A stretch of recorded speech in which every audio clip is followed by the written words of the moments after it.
पंजाबी डोल beats channel में खुश आमदीद। प्यारे दोस्तों, कैसे हैं आप? उम्मीद करता हूँ आप लोग खैरियत से होंगे।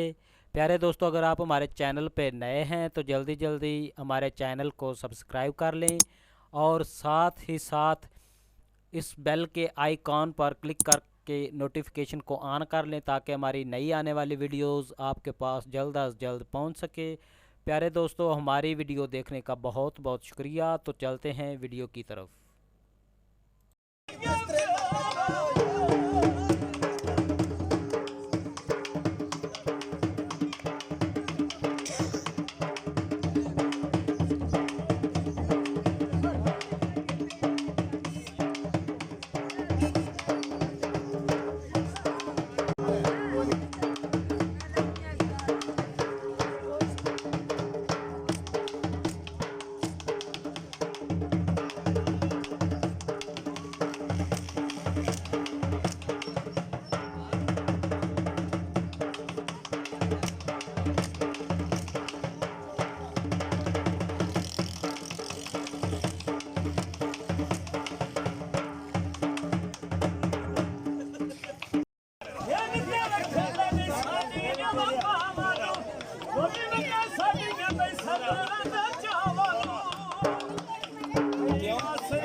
चलो पीछे